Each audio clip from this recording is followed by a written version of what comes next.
अस्सलाम वालेकुम, मैं हूं doctor Usman Kazmi.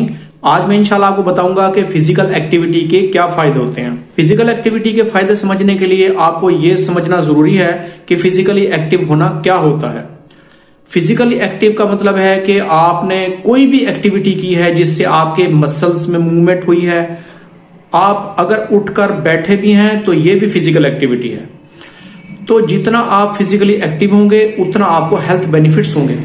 Physical activity में यह भी आता है कि आप उठकर अपना एक गिलास पानी का पी लेते हैं, किचन में काम करते हैं, घर में काम करते हैं, ऑफिस में काम करते हैं। और उसके अलावा फिजिकल एक्टिविटी ये भी है कि आप जॉगिंग करते हैं, एक्सरसाइज करते हैं, वॉक करते हैं, साइकिलिंग करते हैं। और सबसे अच्छी जो फिजिकल एक्टिविटी है वो है वेट लिफ्टिंग या मसल स्ट्रेंथ एक्सरसाइजेस या मसल ट्रेनिंग एक्सरसाइजेस। ये सबसे अच्छी फिजिकल एक्टिविटी की एक मिसाल है। तो आप अपने आप को जितना फिजिकली एक्टिव रखेंगे आपको उतने हेल्थ के बेनिफिट्स ज्यादा होंगे। आपने अपनी एज के हिसाब से फिजिकल एक्टिविटी रखनी है, अपनी जेंडर के हिसाब से फिजिकल एक्टिविटी रखनी है।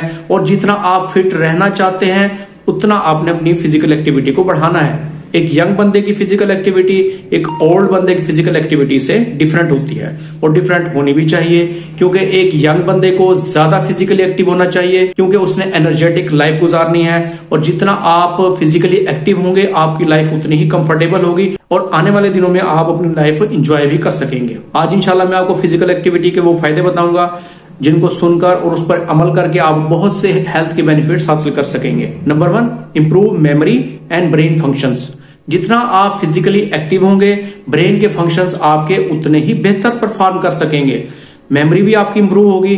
इसलिए बच्चों का खेलना कूदना उनकी मेमोरी के लिए, ब्रेन हेल्थ के लिए, ब्रेन की डेवलपमेंट के लिए बहुत ज्यादा जरूरी है। मैं तो यहां तक कहूंगा कि बच्चों की मेंटल हेल्थ के लिए, फिजिकल डेवलपमेंट के लिए, मेंटल डेवलपमेंट के लिए उनकी पढ़ाई से भी ज्यादा उनकी फिजिकल एक्टिविटी इंपॉर्टेंट है। जितने बच्चे फिजिकली एक्टिव होंगे हमारे मुआशरे के लिए उतने ही ज्यादा वो कारगर शहरी साबित होंगे और फ्यूचर में अच्छे इंसान भी होंगे। फिजिकल एक्टिविटी अगर आपकी बहुत अच्छी है तो आने वाली जिंदगी में या बुढ़ापे में अल्जाइमर डिजीज और डिमेंशिया से भी आप बचे रह सकते हैं। नंबर 2 है क्रॉनिक डिजीज।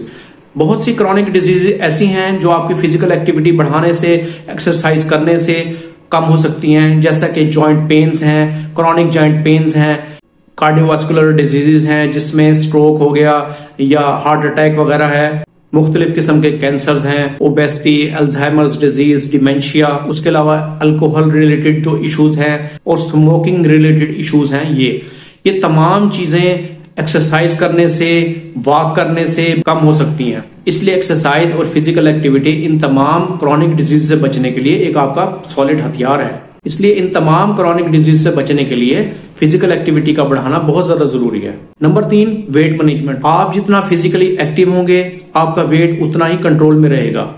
वो लोग जो खाते रहते हैं और लिथार्जिक बन के पड़े रहते हैं उनका वेट भी बढ़ जाता है, या वो लोग जो खाते भी थोड़ा हैं और फिजिकल एक्टिविटी भी उनकी कम होती है उनका भी वेट अल्टीमेटली बढ़ जाता है। इसलिए जरूरी है कि आप अपना अगर वेट रिड्यूस करना चाहते हैं या वेट मेंटेन करना चाहते हैं तो जितना मैक्सिमम हो सके आपने फिजिकली एक्टिव रहना है। Number 4, blood pressure management. जितना आप फिजिकली एक्टिव होंगे ब्लड प्रेशर भी आपका उतना ही ज्यादा अंडर कंट्रोल होगा। वो लोग जो हमेशा फिजिकली एक्टिव रहते हैं उनका ब्लड प्रेशर बढ़ने के चांसेस बहुत कम होते हैं।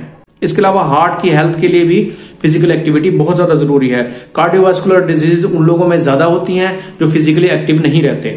इसके अलावा फिजिकल एक्टिविटी आपको स्ट्रोक से भी बचाती है। Number 5, quality of sleep. जितना आपकी फिजिकल एक्टिविटी ज्यादा होगी आपकी क्वालिटी ऑफ स्लीप उतनी ही बेहतर होगी।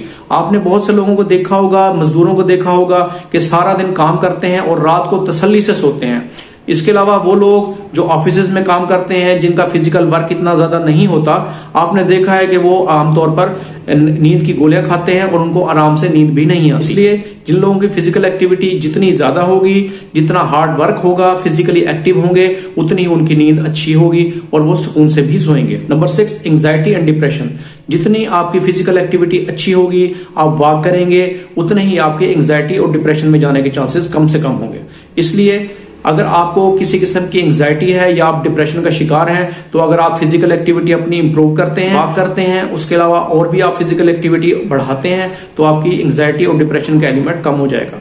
Number 7, cancer. बहुत से कैंसर्स ऐसे हैं जो फिजिकल इनएक्टिविटी ना होने की वजह से बढ़ते हैं, जैसा कि ब्लैडर का कैंसर है, ब्रेस्ट है, कोलोन है, एंडोमेट्रियम का कैंसर है, उसके अलावा एसोफेगस का जो कैंसर है, किडनी के कैंसर हैं, लंग्स और स्टोमक वगैरह के कैंसर जो हैं, इन तमाम कैंसर्स की प्रेवलेंस बढ़ जाती है अगर आप फिजिकली इनएक्टिव होंगे। Number 8, joint pain and stiffness. जितना आप फिजिकली एक्टिव होंगे उतना जॉइंट पेन होने के चांसेस कम से कम होंगे, क्योंकि मसल स्ट्रेंथ भी बढ़ती है और फ्लेक्सिबिलिटी भी बढ़ती है अगर आप फिजिकली एक्टिव होंगे। खासतौर पर अगर आप वॉक करते हैं, स्विमिंग करते हैं, साइकिलिंग करते हैं या किसी किस्म की एक्सरसाइज करते हैं या बच्चों के साथ खेलते हैं, तो आपकी जॉइंट की जो स्टिफनेस है वो भी कम होगी और मसल में स्ट्रेंथ भी पैदा होगी। Number 9 point is muscle strength and balance. जितना आप फिजिकली एक्टिव होंगे आपके मसल की स्ट्रेंथ उतनी ही ज्यादा होगी। आपने देखा होगा कि जो फिजिकल ट्रेनिंग करते हैं या वेट लिफ्टिंग करते हैं उनके मसल्स बहुत पावरफुल होते हैं। अगर आप फिजिकली इनएक्टिव रहेंगे तो आहिस्ता आहिस्ता आपके मसल्स की स्ट्रेंथ कम होती जाएगी और अल्टीमेटली आप अपने हम उम्र लोगों से भी मसल स्ट्रेंथ में कम हो जाएंगे। वो बूढ़े लोग जो उठने को, काम करने को तरजीह नहीं देते और हर वक्त बैठे रहते हैं और फिजिकली भी इनएक्टिव होते हैं, उनके अल्टीमेटली मसल स्ट्रेंथ कम हो जाती है और उनको उठकर चलकर अपने रोजमर्रा के काम करने भी मुश्किल हो जाते हैं। और यही वो लोग होते हैं जो आमतौर पर गिर जाते हैं, क्योंकि इनका बैलेंस जो है वो आउट ऑफ कंट्रोल हो जाता है। इसलिए जरूरी है कि जो बूढ़े लोग हैं वो भी फिजिकली एक्टिव रहें ताकि उनकी मसल स्ट्रेंथ भी बहाल रहे और वो बार बार गिरे भी ना, क्योंकि बूढ़े लोगों के गिरने से उनका हिप फ्रैक्चर भी हो सकता है, जिससे उनकी जिंदगी भी बाज़-औक़ात खतरे में आ जाती है। Number 10 and last point is life span. जितना आप फिजिकली एक्टिव होंगे, जितना आप एक्सरसाइज करेंगे, जितना आप फिजिकल वर्क करेंगे, उतनी ही आपकी लाइफ एक्सपेक्टेंसी भी बढ़ेगी, उतना ही आपका लाइफ स्पैन बढ़ेगा।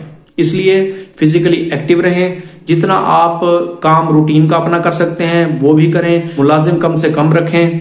जो काम आप खुद कर सकते हैं वो आप खुद करें। हफ्ते में 150 मिनट्स कम से कम वॉक जरूर करें। वो लोग जो स्ट्रेंथ ट्रेनिंग एक्सरसाइजेस कर सकते हैं, वेट लिफ्टिंग कर सकते हैं, वो वेट लिफ्टिंग भी करें। उम्मीद है कि आज की वीडियो आपको पसंद आई होगी। अगर आज की वीडियो आपको पसंद आई है तो काइंडली लाइक का बटन दबा दें और हमारे वो दोस्त जो हमारे चैनल पर नए हैं उनसे गुजारिश है कि हमारे चैनल को सब्सक्राइब कर लें और बेल आइकॉन के बटन को दबा दें ताकि हर नई आने वाली इंफॉर्मेटिव वीडियो आपको टाइमली मिल सके। इस दुआ के साथ कि अल्लाह आपका, हमारा और हमारे प्यारे मुल्क का निगहबान हो। मुझे इजाजत दीजिए। अल्लाह हाफिज।